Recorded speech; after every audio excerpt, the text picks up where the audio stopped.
जबकि अगर अयोध्या की डेमोग्राफी की बात की जाए तो अयोध्या में 84% हिंदूज रहते हैं। तो ये जो रिजर्वेशन कैप को हटाने वाला मास्टर स्ट्रोक राहुल गांधी ने चला था, इसने कहीं ना कहीं लोगों के साथ काफी रेजोनेट भी किया। तो लोगों ने यहाँ पर क्लियर कट में ये बता दिया कि अगर आप तोड़ मरोड़ की राजनीति करोगे या फिर इस तरह से फेरबदल करने की कोशिश करोगे तो फिर हम लोग रिजेक्ट कर देंगे, क्योंकि ये वो वाला समय नहीं है कि कुछ भी कर दो फिर भी लोग अंधभक्ति की धारा में बहते ही जाएंगे। एंड फिर उन्हीं करप्ट लीडर्स को बीजेपी में शामिल कर देते हैं और उनके ऊपर से जो करप्शन के चार्जेस है उन्हें गायब कर देते हैं। वैसा ही केस हुआ था अशोक चौहान के साथ। अब देखिए, जो कोर बीजेपी वोटर्स थे जो कि बीजेपी को वोट देना भी चाहते होंगे, उन्होंने ये चीज ऑब्जर्व की, जो हमारे अपने संगठन के लीडर्स है, बीजेपी के लीडर्स है, आरएसएस के लीडर्स है, उनको तो साइडलाइन कर दिया गया।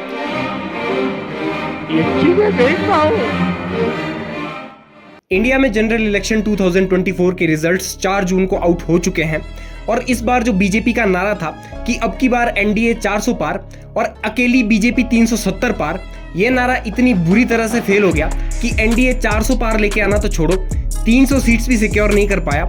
और जो कि मोदी जी का क्लेम था कि बीजेपी को इस बार अकेली 370 सीट्स मिल जाएगी, 370 सीट्स लेकर आना छोड़ो, ये इस बार 272 सीट्स भी सिक्योर नहीं कर पाए, जो कि देश में इंडिजीनियसली गवर्नमेंट बनाने के लिए सीट्स का थ्रेशोल्ड है। और इस बार इन्हें अलायंस में अपनी सरकार चलानी पड़ेगी। तो अब इस सब के बाद सबके दिमाग में एक क्वेश्चन आ ही रहा होगा कि आखिरकार ऐसा क्या हो गया कि जो बीजेपी एग्जिट पोल में इतनी ज्यादा स्ट्रांग दिख रही थी,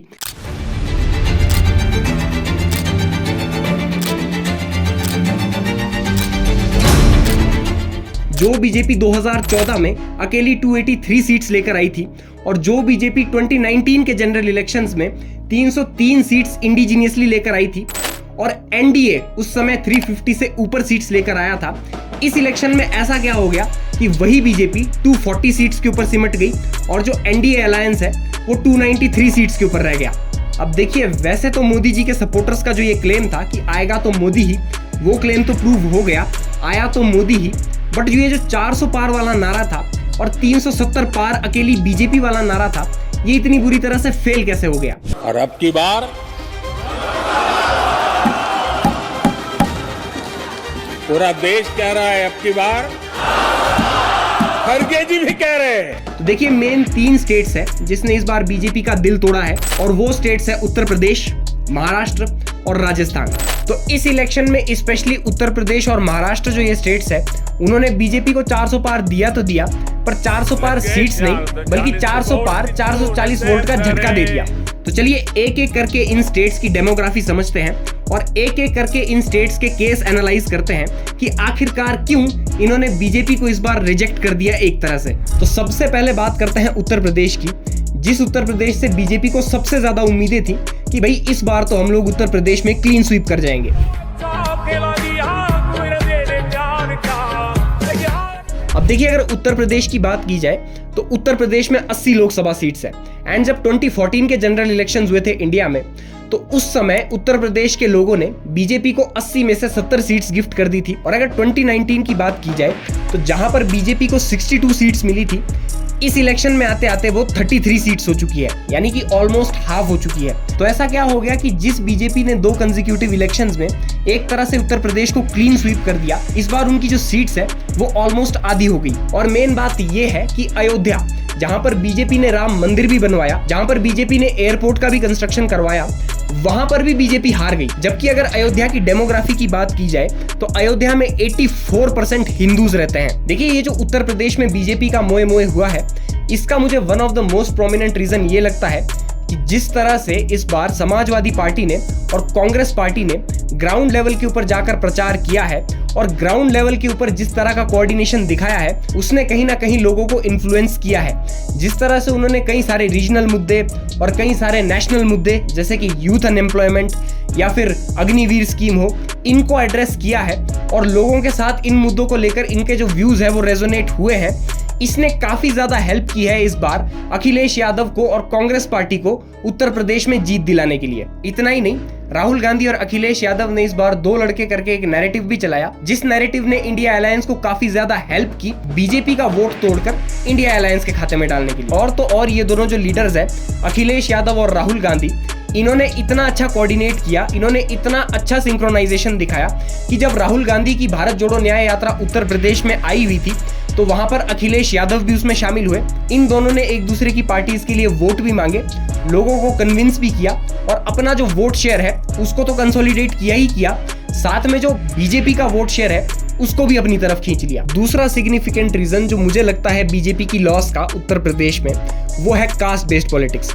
अब देखिए, अगर उत्तर प्रदेश के डेमोग्राफी की बात की जाए तो उत्तर प्रदेश में लगभग 80% हिंदूज है, 19.26% मुस्लिम्स है और बाकी जो बची कुछ परसेंटेज है उसमें दूसरे रिलीजन्स आते हैं। अब अगर इन्हीं हिंदूज में देखा जाए तो हिंदूज में जो ओबीसीज है वो आते हैं 54%, यानी कि ये जो यादव वगैरह है ये 54% है। एंड अगर एससीज की बात की जाए तो एससीज आते हैं 20%। अब देखिए, जिस तरह से जब राहुल गांधी ने भारत जोड़ो न्याय यात्रा लॉन्च की थी तो उस समय उनका एक क्लेम था कि अगर हम लोग पावर में आते हैं, यानी कि अगर इंडिया अलायंस पावर में आता है, तो ये जो रिजर्वेशन के ऊपर कैप लगा रखा है 50% का, इसको हम हटा देंगे और इस रिजर्वेशन कैप को जो है बढ़ा दिया जाएगा। और साथ में उन्होंने कुछ ऐसी भी स्टेटमेंट्स दी थी कि जो SC STs है उनका हक मारा जा रहा है, OBCs है उनका हक मारा जा रहा है। तो ये जो रिजर्वेशन कैप को हटाने वाला मास्टर स्ट्रोक राहुल गांधी ने चला था, इसने कहीं ना कहीं लोगों के साथ काफी रेजोनेट भी किया और जो हिंदूज का वोट बैंक था वो यादव, SC ST OBC इसमें डिवाइड हो गया, बट जो मुस्लिम का वोट शेयर था वो सारा एक तरफा पड़ गया। दूसरा, अगर बीजेपी का इस बार कहीं सबसे बड़ा हार्ट ब्रेक हुआ है तो वो है महाराष्ट्र में। देखिए, महाराष्ट्र में 2024 के जनरल इलेक्शंस में सिर्फ और सिर्फ बीजेपी 9 सीट सिक्योर कर पाई। खड़ा हूँ आज भी वहीं कि दिल से बेकरार है। अब इसके भी मुझे 3 प्रोमिनेंट रीजंस लगते हैं। सबसे पहला रीजन तो ये है कि शिवसेना, जो कि बीजेपी की एक काफी क्लोज एलाई थी, उसका स्प्लिट हो जाना। अब देखिए, अगर महाराष्ट्र की बात की जाए तो महाराष्ट्र में काफी अच्छा कोऑर्डिनेशन था बीजेपी और शिवसेना का अंटिल 2019, जब वहां पर असेंबली के इलेक्शंस होते हैं। वहां पर बीजेपी ज्यादा सीट सिक्योर करती है और शिवसेना थोड़ी कम सीट सिक्योर करती है। तो बीजेपी ये क्लेम करती है कि अब जो सीएम होगा वो हमारी पार्टी से बनेगा, लेकिन इसको उद्धव ठाकरे अपोज करते हैं और अपना जो सपोर्ट है उसे कांग्रेस को डिक्लेयर कर देते हैं। अब वहां पर सब कुछ ठीक चल रहा था, उद्धव ठाकरे सीएम भी रहे अंटिल 2023, जब शिवसेना स्प्लिट हो जाती है। एक शिवसेना बन जाती है शिवसेना UBT, यानी कि उद्धव ठाकरे वाली, जिसका आजकल लोगो मशाल है, और जो दूसरी शिवसेना बनती है वो है एकनाथ शिंदे वाली शिवसेना, जिसका जो लोगो है वो धनुष और तीर है। देखिए, अब बेशक पार्टी स्प्लिट हुई थी बट इनका जो कैडर है वो स्प्लिट नहीं हुआ था। उद्धव ठाकरे का जो कैडर था उन्होंने पूरी तरह से उद्धव ठाकरे को भी वोट किया और जो एकनाथ शिंदे का कैडर था उन्होंने भी एकनाथ शिंदे को वोट। अब देखिए, शिवसेना का एनडीए से एग्जिट मारना और शिवसेना का स्प्लिट हो जाना, इसने क्या किया, जो एनडीए का वोट शेयर था और जो बीजेपी की क्रेडिबिलिटी थी महाराष्ट्र में, उसको घटा दिया, क्योंकि वहां पर लोग फिर ये बिलीव करने लग गए कि बीजेपी तो अपने पर्सनल इंटरेस्ट के लिए ऐसा ही करती है, पार्टियों को तोड़ देती है। ये जो तोड़ मरोड़ की राजनीति है, शायद ये महाराष्ट्र के लोगों को पसंद नहीं आई होगी और इसलिए उन्होंने भी इस बार बीजेपी को सबक सिखा दिया। तो लोगों ने यहाँ पर क्लियर कट में ये बता दिया कि अगर आप तोड़ मरोड़ की राजनीति करोगे या फिर इस तरह से फेरबदल करने की कोशिश करोगे तो फिर हम लोग रिजेक्ट कर देंगे, क्योंकि ये वो वाला समय नहीं है कि कुछ भी कर दो फिर भी लोग अंधभक्ति की धारा में बहते ही जाएंगे। तीसरा रीजन जिसको मैं भी अप्रिशिएट करता हूँ, जो कि बीजेपी के लिए एक बहुत बड़ा सबक है, कि ये लोग क्या करते हैं कि पहले तो जो दूसरी पार्टी के लोग हैं उनके ऊपर करप्शन के चार्जेस लगाते हैं एंड फिर उन्हीं करप्ट लीडर्स को बीजेपी में शामिल कर देते हैं और उनके ऊपर से जो करप्शन के चार्जेस है उन्हें गायब कर देते हैं। वैसा ही केस हुआ था अशोक चौहान के साथ, जिनके ऊपर खुद बीजेपी ने आदर्श स्कैम का आरोप लगाया था और हमारे पीएम मोदी तो प्राइम मिनिस्टर बनने के पहले कुछ ऐसा कह रहे थे अशोक चौहान के लिए। यहाँ महाराष्ट्र में इन लोगों ने किस तरह एक आदर्श सोसाइटी बनाने की कोशिश की थी, शहीदों के परिवार को धोखा दिया था। इससे तो नांदेड़ और पूरा भारत भली भांति परिचित है। अब इसके बाद 2014 में जब मोदी जी पावर में आते हैं तो अशोक चौहान के ऊपर जो इन्वेस्टिगेशन थी वो तो चल रही थी बट उसका कुछ खास कंक्लूजन नहीं आ रहा था। एंड इसी साल यानी कि 2024 में फरवरी के महीने में यही अशोक चौहान, जिसे मोदी जी ये कह रहे थे कि जेल में डालकर रहूंगा, बीजेपी ज्वाइन कर लेते हैं और इनके ऊपर से जितने भी करप्शन के चार्जेस थे, जो इनके ऊपर आदर्श स्कैम का चार्ज लगा हुआ था, उसको गायब कर दिया जाता है। मोदी जी जहां पर लोगों के पास आज इतनी ज्यादा इंफॉर्मेशन है, इतना इंटरनेट का जमाना है, तो लोग पागल तो है नहीं कि आपकी पार्टी वाले कुछ भी करेंगे बट स्टिल लोग मोदी मोदी करके आपको वोट दे देंगे, ऐसा नहीं होता। तीसरा, अगर बीजेपी का दिल किसी स्टेट ने तोड़ा है 2024 के इलेक्शंस में, तो वो है राजस्थान। अगर 2019 के इलेक्शंस की बात की जाए तो उस जनरल इलेक्शंस में बीजेपी ने राजस्थान को स्वीप कर दिया था। बट अगर इस जनरल इलेक्शन की बात की जाए तो बीजेपी को 14 सीट्स मिली और कांग्रेस को 11 सीट्स मिली। अब ऐसा क्यों हो गया?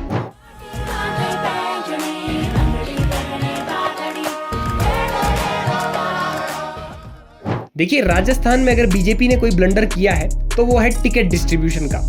बीजेपी जो ये वाली राजनीति करती है कि दूसरी पार्टी से जो नेता है उनको उठाकर अपनी पार्टी में ले आओ और उनको ही फिर टिकट दे दो।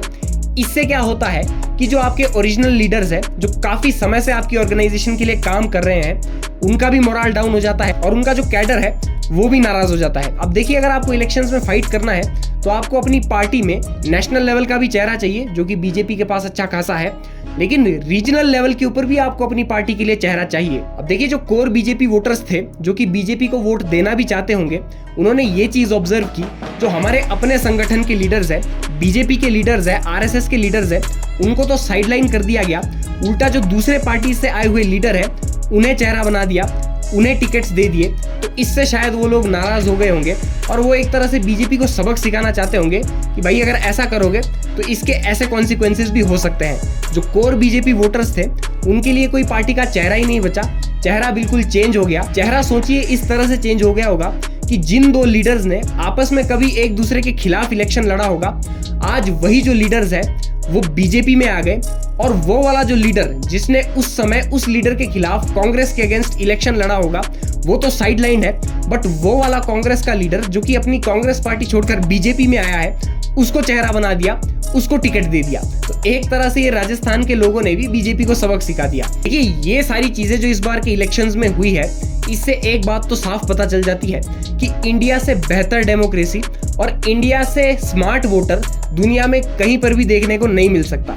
आप देखिए, जिस हिमाचल प्रदेश में लोगों ने कांग्रेस को जिताया, लोकसभा इलेक्शंस आने पर उसी कांग्रेस को एक सीट भी नहीं मिली, और जिस दिल्ली में असेंबली इलेक्शंस में आम आदमी पार्टी ने स्वीप कर दिया था, उसी दिल्ली में आम आदमी पार्टी को एक सीट भी नहीं मिली, कांग्रेस को एक सीट नहीं मिली।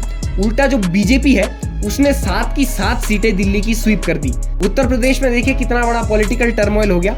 मध्य प्रदेश में देखिए 29 की 29 सीट्स पर बीजेपी ने स्वीप कर दिया, और यहाँ तक कि इस बार केरला में भी बीजेपी की एक सीट आई थिसूर लोकसभा कॉन्स्टिट्यूएंसी से, जहां से सुरेश गोपी जीते हैं। अब देखिए, आजकल सोशल मीडिया के ऊपर ये बहुत ज्यादा कॉमन देखने को मिल जाता है कि जो दूसरी स्टेट्स के लोग हैं वो उत्तर प्रदेश के लोगों को गालियां देते हैं जस्ट बिकॉज वहां पर बीजेपी इस बार जीत नहीं पाई।